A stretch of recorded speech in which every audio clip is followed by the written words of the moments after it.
Oke, balik lagi sama gue Kendar. Kita udah mulai bahas ke edukasi ya. Sekarang kita bahas tentang candlestick dulu. Setelah candlestick yang berbau-bau teknikal, nantinya kita akan bahas yang namanya manajemen resiko, yaitu membatasi resiko yang kita siap korbankan buat bertahan di market yang gila ini kan. Market udah kayak bangsat. Oke, pertama candlestick pasti teman-teman udah pada tahu ya apa itu candlestick. Candlestick itu lilin ya, atau yang namanya bisa kita bilang grafik tapi belum mateng. Apa sih yang bikin candlestick ini terbentuk? Nah, syarat terbentuknya candlestick adalah adanya harga pembukaan, harga penutupan, harga tertinggi, dan harga terendah. Jadi 4 unsur ini. Volume juga termasuk ya. Volume nggak dimasukin ke sini, jadi cuma harga pembukaan, penutupan, tertinggi, dan terendah. Volume kita bahas lain lagi nanti ya. Contoh, time frame 1 menit gitu kan, harga pembukaannya 2000, harga penutupannya di 3000, harga terendahnya 1500, harga tertingginya 5000 ya, katakan begitu. Jadi candlesticknya akan berwarna hijau karena harga penutupannya itu di atas harga pembukaan, maka otomatis candlesticknya akan berwarna hijau. Kalau sebaliknya, harga penutupannya di bawah harga pembukaan, maka candlesticknya akan menjadi warna merah. Jadi kalau hijau itu buyernya menang, seller kalah. Kalau merah berarti sellernya yang menang. Jadi singkatnya bisa kita pakai ini yang ada palanya, ada ekornya, ada bodinya, itu namanya candlestick Jepang. Nah, candlestick itu ada macam-macam. Ada yang namanya candlestick itu mana ini? Gua lihat dulu, gua juga nggak hafal kan macam-macam candlestick. Nah, jadi yang namanya candlestick itu ada beberapa ya. Ya mungkin kita spill singkat aja. Ada yang namanya Renko, ada yang namanya Heikin Ashi. Ya pokoknya di TradingView juga ada banyak kan macamnya kan. Ada ya macam-macam, tapi yang kita pakai itu candlestick ya kan. Yang dari Jepang nih. Kalau penjelasan awal mulanya itu profesor kita udah nge-share di YouTube-nya ya, di Akademi Kripto atau di channelnya Kalimas ada, dia udah nge-share candlestick sejarahnya ya. Karena udah di-share, nonton aja di situ. Gue jelasinnya juga kagak bener, apa public speakingnya masih nilainya C gue ya. Jadi biar lebih ngerti sejarahnya, lihat di sana. Ya, candlesticknya ada berbagai macam ya, dan ada berbagai cara juga untuk ngebacanya. Salah satunya itu adalah single candlestick, lalu double candlestick, triple candlestick. Kita mulai dari yang pertama dulu, yaitu single candlestick. Apa sih single candlestick itu? Nah, dia itu adalah pola candlestick yang terbentuk dari cukup satu candle aja, tapi udah bisa memberikan sinyal yang cukup penting untuk menentukan kemana arah market. Ya, salah satu candle yang ada di kategori single candlestick itu adalah hammer. Teman-teman pasti udah tahu ya, candle hammer nih candle yang kayak gimana. Candle hammer itu bentuknya menyerupai palu, ya. Ekornya panjang, bodinya kecil. Ekor bawah ya. Ekor tuh yang bawah, ke bawah itu panjang, bodinya kecil. Terlepas dari warnanya dia merah atau hijau, yang namanya hammer itu wajib ada di area support atau area bawah, ya. Nah, kenapa sih hammer ini bisa terbentuk? Nah, hammer itu awalnya terbentuk karena seller mendominasi awalnya. Harga turun sampai di harga tertentu, ya, sampai harga tertentu yang dimana udah dilimit oleh para buyer, atau mungkin harga udah tergolong murah, jadi buyer udah mulai berani masuk tuh. Jadi harga kedorong naik, oke? Nah, karena harga tergolong naik, setelah turun cukup jauh, jejak bekas turunnya itu jadilah buntut itu. Kayak yang udah kita jelasin sebelumnya, hammer ini terbentuk karena adanya harga pembukaan dan harga penutupan itu nggak jauh ya. Jadi harga ditutup ini nggak jauh dari harga dibukanya, tapi sempat turun sangat jauh ya, sehingga kakinya panjang. Setelah hammer, ada juga yang namanya inverted hammer. Nah, inverted hammer ini adalah kebalikannya dari hammer, yaitu kepalanya yang panjang, bodinya yang kecil. Jadi ibarat kita ngomong nggak usah kepala lah, ekor juga, ekor atas ya gitu ngomongnya, ekor atasnya yang panjang, bodinya kecil. Kayak hammer dibalik, namanya juga inverted hammer gitu. Letaknya di mana? Letaknya sama, adanya di support ya, di downtrend ya, di market yang lagi turun. Nah, dia kira-kira udah di bawah nih di support.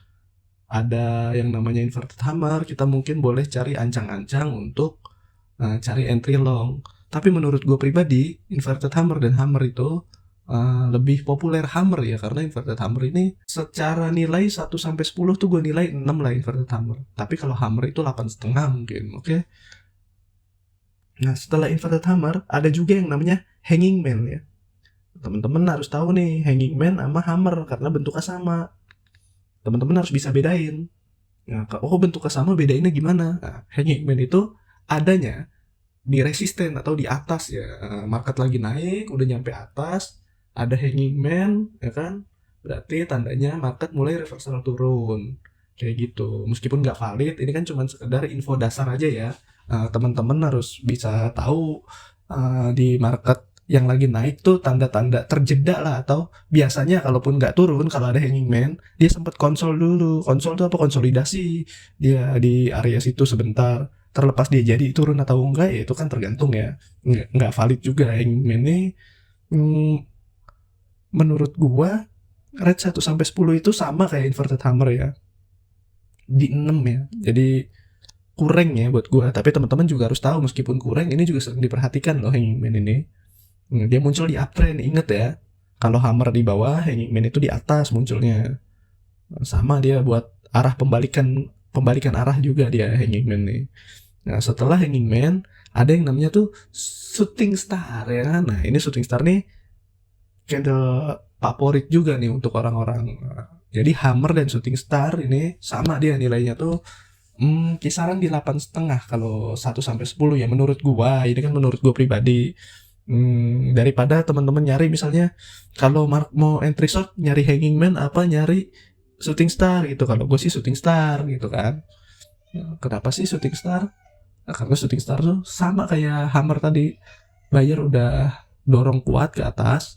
Nah, terus udah mungkin yang dorong ini di future kali ya atau derivative market, sehingga dia udah ngelakuin yang namanya udah di set tuh, udah di limit take profitnya di situ, jadi harga turun, atau sellernya yang kebanyakan jadi harga juga turun kayak gitu, kepres balik dia, reject lah bahasanya tuh kalau shooting star nih. Setelah shooting star ada juga yang namanya Marubozu candle. Nah, Marubozu candle nih yang kayak gimana sih?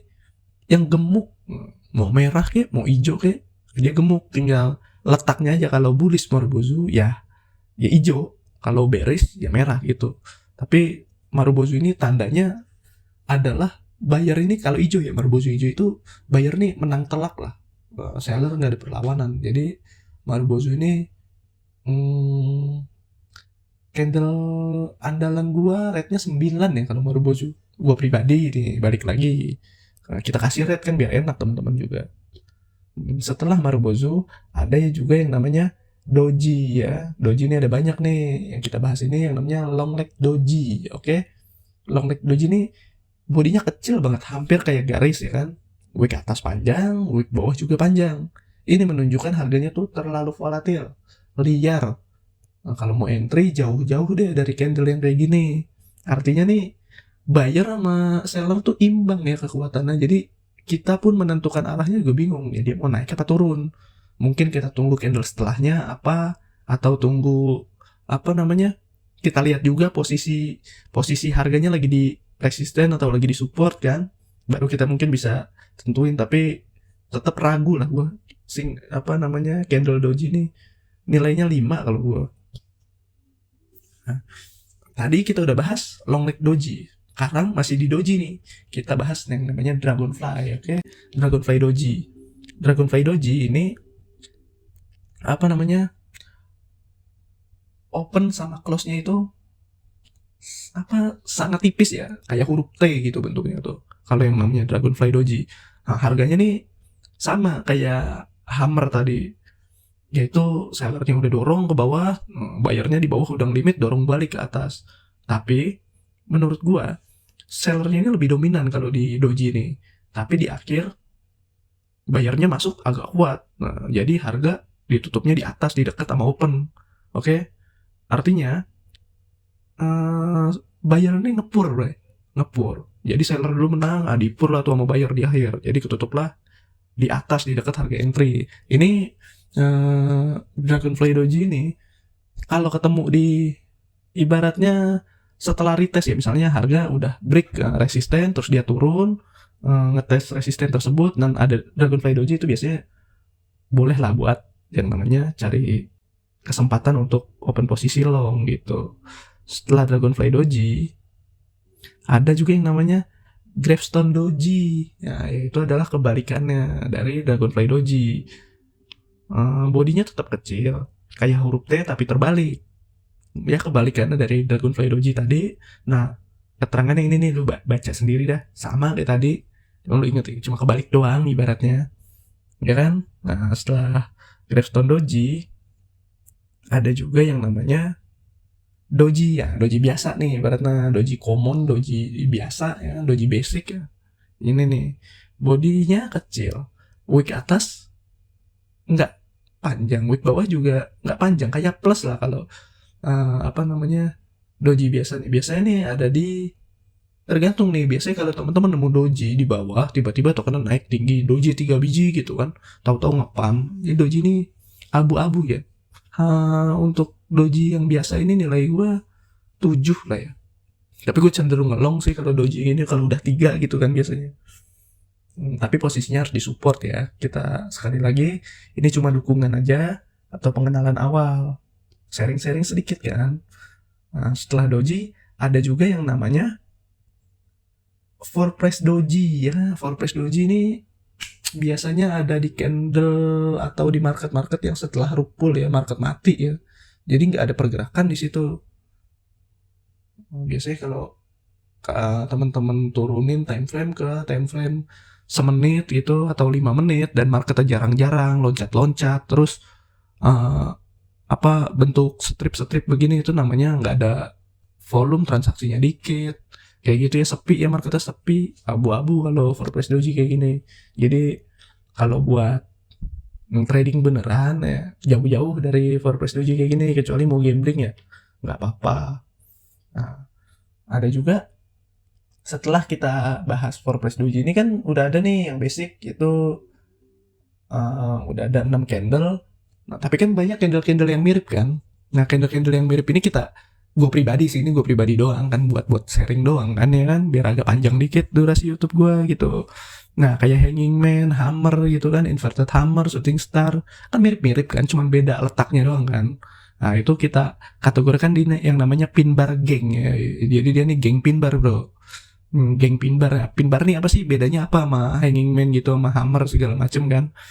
Jadi kalau gue pribadi ya, bahasanya ya pin bar nih adalah ringkasan dari 4 candle tersebut ya, karena bentuknya juga mirip. Jadi daripada kita ngapalin 4 nama, mending kita hafalin bentuknya sama letaknya di mana gitu. Udah sebut aja pin bar. Oh, di atas pin bar, ada pin bar ya.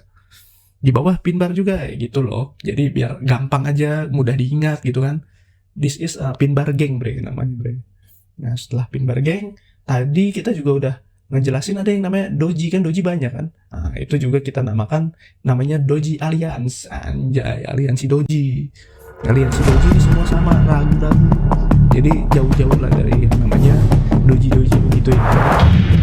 Nah, sampai situ aja. Next kita akan bahas yang namanya double candlestick, selanjutnya triple candlestick. Kita mulai benar-benar dari dasar, yaitu dari candlestick dulu, mulai dari satuan, 2, kiloan, ya kan, seperapat, seliter. Nah, kita mulai dari situ dulu.